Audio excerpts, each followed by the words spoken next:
Então, amigos, vamos entrar aqui no último módulo, que seria o livro Nos Domínios da Mediunidade. Temos 2 capítulos, capítulo 13, Pensamento e Mediunidade, que é o chamado Fluidos Teledinâmicos. Vocês já ouviram falar sobre esse assunto, estes temas?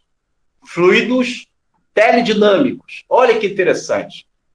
É muito interessante, porque esse livro, o mentor é Aulus, que está orientando André Luiz, e eles visitam um centro espírita. Uma grande parte desse livro descrevem as informações que está ocorrendo na dimensão espiritual de um centro espírita. E o livro Nos Domínios da Mediunidade, capítulo 13, de nome Pensamento e Mediunidade, existe um fenômeno muito interessante. Há uma médium chamada Irmã Celina, que ela se encontra em plena atividade mediúnica, uma sessão espírita, e daquele momento ali, ela está na psicofonia, mas é uma psicofonia diferenciada. Não existe uma aproximação direta de um perispírito, de um espírito desencarnado, para a irmã que está encarnada, que é a chamada psicofonia clássica, não é isso? Isto é, a chamada, como o senso comum diz, a incorporação, que na verdade não existe incorporação, mas só para entendermos. Só que os fluidos teledinâmicos, a irmã Celina se encontra ali, ela está encarnada, ela está naquele ambiente, na sessão mediúnica, e, um dado momento, o André Luiz observa que não existe nenhum espírito, na dimensão deles, se aproximando para que ela pudesse manifestar, através da psicofonia, em relação a um irmão que precisa se manifestar mediunicamente, para que ele possa refazer o perispírito. Não existe. Mas ela mantém uma comunicação. Ao Aulus explica para o André Luiz que existe um raio de luz, né, um laço de luz que está vindo do Altíssimo.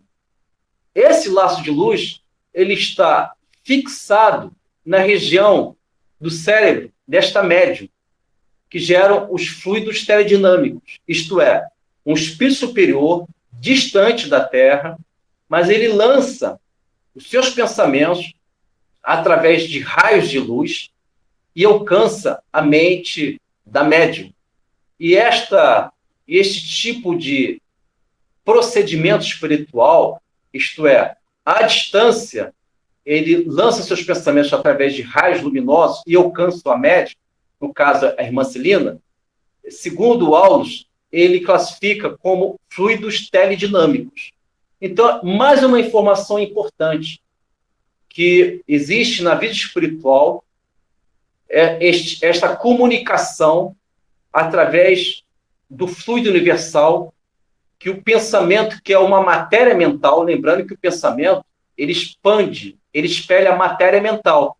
E ao expandir essa matéria mental, que ela é muito sutil, imperceptível aos nossos olhos, é claro, mas através do fluido universal. Nesse fluido universal, existem formas variáveis.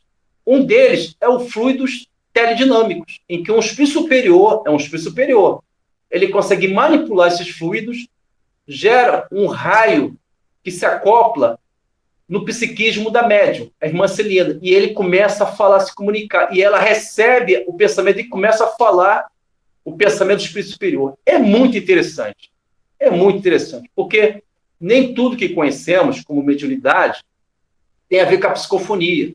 Nem todas as manifestações que acontecem nos médios é pela psicofonia, pode ser pelos fluidos teledinâmicos, né, irmãos? E também, continuando no livro Nos Domínios da Mediunidade, nós temos o capítulo 23, Fascinação, que tem aí o título Licantropia Deformante. Vocês já ouviram falar nesse tema, nesse assunto? Licantropia Deformante? É muito interessante. Está no capítulo 23, de nome Fascinação, do livro Nos Domínios da Mediunidade, psicografia de Chico Xavier. E é interessante que a licantropia é a deformidade perispiritual em que alguns de nós, através de descuidos de muitas encarnações, o nosso perispírito, sabemos que o nosso perispírito ele é elástico, ele é maleável, ele pode tomar forma de lobo. A licantropia é isso, é uma forma de lobo. E há uma irmã nesse centro espírita, ela está na nossa dimensão física, um dado momento, ela está na assistência, um dado momento, esta irmã, ela começa a ter reações inesperadas. E aos olhos do Aulus, que se encontra na vida espiritual com André Luiz, ele percebe que o perispírito dessa irmã vai ganhando forma de lobo. É a chamada licantropia deformante. Então, muitas vezes, quando nós vemos alguns irmãos, algumas irmãs com essas mediunidades transtornadas, elas podem estar ali apresentando este fenômeno chamado licantropia deformante. Aí a pergunta que eu fiz ainda há pouco, mas qual a utilidade que tem isso em minha vida? Muita utilidade. Porque há uma necessidade de eu saber esse tipo de assunto e os demais assuntos dito hoje. Porque eu preciso conhecer tudo na vida. Porque eu vou voltar para a pátria espiritual. Ao retornar para a pátria espiritual, se eu observar no mundo espiritual um perispírito com forma de lobo, aí eu vou lembrar, é mesmo. Lá no livro, Nos Domínios da Mediunidade, tem um capítulo 23, chamado Fascinação, que fala a respeito da licantropia, que são irmãos que o perispírito deles tomam forma de lobo. Quando encarnado, essa licantropia ela fica limitada à rigidez do corpo físico, mas quando está desencarnado, se apresenta como forma de lobo. Mas por que isso acontece? Porque o psiquismo ele está, infelizmente, vivendo aquelas culpas, há uma espécie de paralisia espiritual. O espírito, lamentavelmente, se fixou numa culpa em que ele não consegue sair daquele circuito mental fechado, chamado monoideia, e os espíritos obsessores, esses magos infelizes dessas regiões do umbral, eles geram a hipnose para que aquele espírito se sinta um negado, que ele se numa situação de limitar a sua evolução, tudo em função da culpa. Por isso que devemos substituir a culpa. Se porventura sentirmos culpados, com remorso, devemos substituir tudo isso pela caridade, pela responsabilidade de uma vida melhor. É por isso que é fundamental ocuparmos a nossa mente com o valor da caridade, desenvolver valores internos, ser útil numa casa espírita, ou na nossa própria casa, ou sermos úteis numa igreja, ou sermos úteis no núcleo evangélico ou budista. O importante é procurarmos dar movimentos a nós mesmos, operar forças do bem em nosso mundo interno, para que possamos evitar qualquer deformidade perispiritual, porque ela nasce com ideias, com monoideias, com fixações de ideias enganosas, e aqueles que tentam hipnotizar esses irmãos alimentam essas ideias, por aceitação, é claro, do obsidiado. Então, amigos, foram estas questões, foram estes temas que eu coloquei hoje, para que possamos entender que a série André Luiz são informações formidáveis.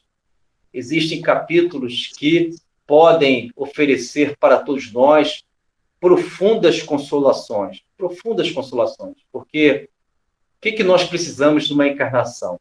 Primeiro, sentirmos espíritos, entender que para vencermos uma batalha, precisamos de alguns recursos espirituais. Conhecimento ele é fundamental, conhecimento em Cristo. Não é o conhecimento do materialismo, do mundo transitório, não é isso que eu estou falando. É o conhecimento em Cristo, em que o Mestre ensina a todos nós como caminharmos diante dos desafios da vida. E o Mestre Jesus, ele sempre esclarece nas suas parábolas, nos fatos que ocorreram em sua vida, grandes verdades que às vezes nós não conseguimos entender de pronto, mas precisamos alcançar essa beleza. Não sei se vocês lembram daquela passagem de Zaqueu. Zaqueu foi um fato, né, que ocorreu, mas, além do fato, existem símbolos, existem os sentidos figurados profundos de iniciações espirituais que podem nos ajudar a superar alguns enigmas que estamos vivendo intimamente. O Zaqueu, ele já representa aquela humanidade que cresceu, entendeu que o Cristo é a nossa fonte. Em um dado momento, segundo as Escrituras, os Evangelhos, Zaqueu, ele teve a notícia que Jesus passaria próximo da residência dele. Só que o Zaqueu, sabemos pelas Escrituras, ele não tem uma altura razoável. A estatura dele é baixa. Então, o que ele fez? Primeiro símbolo. Se eu me sinto limitado em termos de evolução, eu devo criar dois movimentos, conforme a Escritura, conforme o Evangelho de Jesus. Zaqueu, sabendo que a altura dele é diminuta, isto é, ele não é tão alto assim, a estatura dele, o físico, o que Zaqueu fez, meus amigos? Olha que interessante. Zaqueu, ele sai da multidão, isto é, ele não está vendo Jesus, então ele sai da multidão, isto é, ele sai de símbolo, ele sai de si mesmo. Ele sai daquela multidão de reencarnações de vidas passadas que limitam a gente, pelo pensamento pessimista, pelo negativismo, reproduções de velhos padrões de vícios. Esta é a multidão que o Zaqueu em mim tem que superar. Zaqueu, ele sai e ele começa a caminhar, ele acelera a caminhada. O que significa isso? Sair de si, sair daquela atmosfera mental, emocional, sair de si, ir para a árvore. A árvore representa símbolo. Podemos, é claro, analisar outros valores do símbolo da árvore, mas entendo eu que a árvore simboliza a vida superior. E ele alcança, conforme as Escrituras, a árvore. E ao alcançar a árvore, ele sobe, ele escala aquela árvore, isto é, ele sai de si mesmo, ele se eleva espiritualmente, ele alcança uma dimensão nele de capacidade de ver o Cristo, de observar o Cristo, de sentir que a vida está ali presente. E ele, quando alcança a árvore, ele ganha a confiança daqueles que amam Deus. Vocês lembram o que Zaqueu, ao alcançar a altura da árvore, isto é, quando ele sai de si mesmo e se eleva espiritualmente, o que animou Zaqueu para alcançar Jesus é justamente a altura da árvore, símbolo importante, isto é, me elevar. Mas como que eu vou me elevar? Iniciações espirituais, oração, caridade, reforma íntima, procurar reflexões profundas sobre os valores da vida, dialogar com as suas profundezas. Zaqueu conseguiu tudo isso. E o Zaqueu sabia, eis aí o ouro, a riqueza espiritual que devemos aprender. Zaqueu tinha certeza e tem a certeza que Jesus passaria ali. Jesus iria passar naquele ambiente em que Zaqueu estava aguardando ele. E Jesus passou. Quando Jesus estava passando, Jesus parou, lançou um olhar para Zaqueu na árvore e falou para Zaqueu: desce rápido que eu vou visitar a sua casa. Isto é, eu irei visitar a sua casa mental, irei visitar o seu coração, porque assim Zaqueu permitiu. Então, irmãos, esta passagem da vida do Messias, em que Zaqueu é um dos personagens, ele representa essa busca do conhecimento. Quando nós estudamos a Célia André Luiz, quando estudamos a doutrina espírita, o Evangelho do Senhor Jesus, nós estamos imitando Zaqueu, saindo da nossa condição, a condição ainda limitante em termos evolutivos, e estamos alcançando, ao subir da árvore, a subida nossa na árvore da vida, nós estamos alcançando uma visão mais ampla, nós estamos tentando ampliar a nossa visão, porque nós ganhamos a confiança que Jesus vai passar por aquele ambiente. É isso, meus amigos. Que Deus abençoe vocês. Finalizamos mais um estudo. no próximo encontro, parte 2, com outros temas, com outros livros.